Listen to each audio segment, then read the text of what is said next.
ಬನ್ನಿ ಅನನ್ಯ, ಬಾರೋ ರಾಹುಲ್, ಬಂದು ಇಲ್ಲಿ ಕೂತ್ಕೊಳ್ಳಿ. ಇವತ್ತು ನಾನ್ ನಿಮ್ಗೆ ಒಂದು ವಿಶೇಷವಾದ ಕತೆ ಹೇಳ್ತೀನಿ.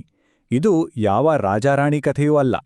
ಇದು ನ್ಯಾಯ, ಒಗ್ಗಟ್ಟು ಹಾಗೆ ನಮ್ಮ ದೇಶದ ಅತಿ ದೊಡ್ಡ ಪುಸ್ತಕವಾದ ಸಂವಿಧಾನದಲ್ಲಿರೋ ಒಂದು ಸ್ಪೆಷಲ್ ನಿಯಮದ ಕಥೆ. ಸಂವಿಧಾನದ ಕಥೆನಾ? ಅಂದ್ರೆ ನಮ್ಮ ಸ್ಕೂಲ್ ಆಟದ ನಿಯಮಗಳ ತರನೇ ಇರುತ್ತಾ ಅಜ್ಜ? ಹೌದು ಪುಟ್ಟಿ, ನೀನ್ ಹೇಳಿದ್ದು 100ಕ್ಕೆ 100 ಸರಿ. ಬನ್ನಿ, ಈ 334ನೇ ವಿಧಿ ಅಂದ್ರೆ ಏನು ಅಂತ ಆಟದ ಮೂಲಕವೇ ತಿಳ್ಕೊಳ್ಳೋಣ. ಈಗ ನೀವೆಲ್ಲರೂ 1 ನಿಮಿಷ ಯೋಚನೆ ಮಾಡಿ. ನಿಮ್ಮ ಶಾಲೆಯಲ್ಲಿ ಒಂದು ದೊಡ್ಡ ಕ್ರಿಕೆಟ್ ಮ್ಯಾಚ್ ನಡೀತಿದೆ.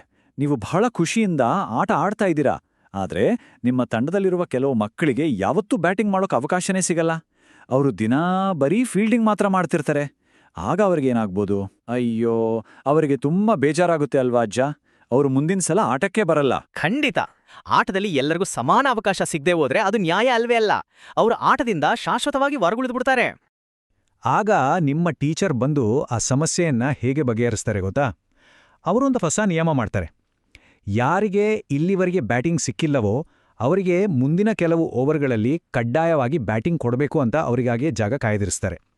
ಇದನ್ನೇ ನಾವು ಮೀಸಲಾತಿ ಅಥವಾ ರಿಸರ್ವೇಷನ್ ಅಂತ ಕರೆಯೋದು.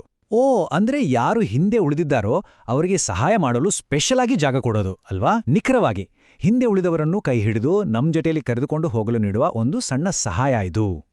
ಗೊತ್ತಾ ಮಕ್ಕಳೇ, ನಮ್ಮ ಶಾಲೆಯ ಆಟದ ಮೈದಾನದ ಈ ನಿಯಮಗಳೇ ನಮ್ಮ ದೇಶದ ದೊಡ್ಡ ದೊಡ್ಡ ತಂಡಗಳಿಗೂ ಅನ್ವಯಿಸುತ್ತೆ. ಆ ದೊಡ್ಡ ತಂಡಗಳೇ ನಮ್ಮ ಲೋಕಸಭೆ ಮತ್ತು ರಾಜ್ಯಗಳ ವಿಧಾನಸಭೆಗಳು. ಅಜ್ಜ, ಹಾಗಾದ್ರೆ ಅಲ್ಲಿ ಯಾರಿಗೆ ಆ ಥರ ಜಾಗ ಕಾಯ್ದಿರಿಸಿದ್ದಾರೆ?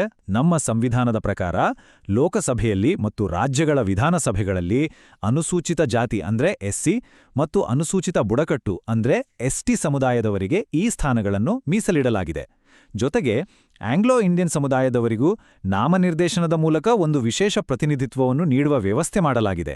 ಈ ದೇಶದ ಆಡಳಿತದಲ್ಲಿ ಎಲ್ಲರೂ ಒಟ್ಟಾಗಿ ಪಾಲ್ಗೊಳ್ಬೇಕು ಅನ್ನೋದೇ ಇದರ ದೊಡ್ಡ ಉದ್ದೇಶ. ಅಜ್ಜ, ಈ ಸ್ಪೆಷಲ್ ನಿಯಮ ಯಾವತ್ತಿಗೂ ಹೀಗೇ ಇರುತ್ತಾ? ತುಂಬಾ ಒಳ್ಳೆ ಪ್ರಶ್ನೆ ಕೇಳಿದೆ ಅನನ್ಯ. ಟೀಚರ್ ಮಾಡಿದ ಆ ನಿಯಮ ಎಲ್ಲರೂ ಆಟದಲ್ಲಿ ಸಮಾನವಾಗಿ ಬೆರೆಯಲು ಕಲಿಯುವವರೆಗೆ ಮಾತ್ರ ಇರುತ್ತಲ್ವಾ? ಹಾಗೆಯೇ ಈ ಮೀಸಲಾತಿ ಮತ್ತು ವಿಶೇಷ ಪ್ರತಿನಿಧಿತ್ವ ಕೂಡ ಸಂವಿಧಾನ ಶುರುವಾದಾಗಿಂದ ಕೆಲವು ನಿರ್ದಿಷ್ಟ ವರ್ಷಗಳವರೆಗೆ ಮಾತ್ರ ಇರಬೇಕು ಅಂತ ಬರೆಯಲಾಗಿತ್ತು. ಆ ಅವಧಿ ಮುಗಿದ ಮೇಲೆ ಈ ವ್ಯವಸ್ಥೆ ತಾನಾಗೇ ಜಾರಿಯಲ್ಲಿರೋದಿಲ್ಲ, ಅಂದ್ರೆ ನಿಂತೋಗುತ್ತದೆ ಅಂತ ಸಂವಿಧಾನದಲ್ಲಿ ಸ್ಪಷ್ಟವಾಗಿ ಹೇಳಿದ್ದಾರೆ. ಆದ್ರೆ ಅಜ್ಜ, ಆ ಅವಧಿ ಮುಗಿಯೋ ಹೊತ್ತಿಗೆ ಅವರಿಗಿನ್ನೂ ಸ್ವಲ್ಪ ಸಹಾಯ ಬೇಕು ಅನ್ಸಿದ್ರೆ ಏನ್ ಮಾಡೋದು? ನಾನು ಅದೇ ಪಾಯಿಂಟ್ಗೆ ಬರ್ತಿದ್ದೆ. ಅದಕ್ಕೆ ನಮ್ಮ ಸಂವಿಧಾನ ಬರ್ದವರು ತುಂಬಾ ಬುದ್ಧಿವಂತರು. ಅವರೊಂದು ವಿಶೇಷ ಅವಕಾಶವನ್ನ ಕೊಟ್ಟಿದ್ದಾರೆ. ಆ ಅವಧಿ ಮುಗಿಯೋ ಮೊದಲೇ, ಇಲ್ಲ ನಮ್ಮ ತಂಡದಲ್ಲಿ ಎಲ್ಲರಿಗೂ ಸಮಾನ ಅವಕಾಶ ಸಿಗಲು ಇನ್ನೂ ಸ್ವಲ್ಪ ಸಮಯ ಬೇಕು ಅಂತ ನಮ್ಮ ಲೋಕಸಭೆ ನಿರ್ಧರಿಸಿದರೆ ಆ ಅವಧಿಯನ್ನ ವಿಸ್ತರಿಸಬಹುದು. ಅರ್ಥಾತ್ ಆ ಸಹಾಯವನ್ನ ಇನ್ನು ಕೆಲವು ವರ್ಷಗಳ ಕಾಲ ಮುಂದುವರಿಸಲು ಕ್ರಮ ಕೈಗೊಳ್ಳಬಹುದು. ಆದರೆ ಮಕ್ಕಳೇ, ಇಲ್ಲೊಂದು ಅತ್ಯಂತ ಮುಖ್ಯವಾದ ಷರತ್ತು ಇದೆ. ಏನದು ಷರತ್ತು ಅಜ್ಜ? ಲೋಕಸಭೆ ಎಷ್ಟು ವರ್ಷ ವಿಸ್ತರಣೆ ಮಾಡೋಣ ಅಂತ ನಿರ್ಧಾರ ಮಾಡ್ತದೆಯೋ ಆ ಅವಧಿಗಿಂತ ಹೆಚ್ಚು ವಿಸ್ತರಿಸುವಂತಿಲ್ಲ. ಉದಾಹರಣೆಗೆ 10 ವರ್ಷ ಅಂತ ನಿರ್ಧರಿಸಿದ್ರೆ ಅದು 10 ವರ್ಷ ಮಾತ್ರ. ಲೋಕಸಭೆ ನಿರ್ಧರಿಸಿದ ಅವಧಿಗಿಂತ ಅದು 1 ದಿನ ಕೂಡ ಹೆಚ್ಚು ಇರಬಾರ್ದು. ಇದು ನಮ್ಮ ಸಂವಿಧಾನ ಹಾಕಿರುವ ಒಂದು ಜವಾಬ್ದಾರಿಯುತ ಮಿತಿ.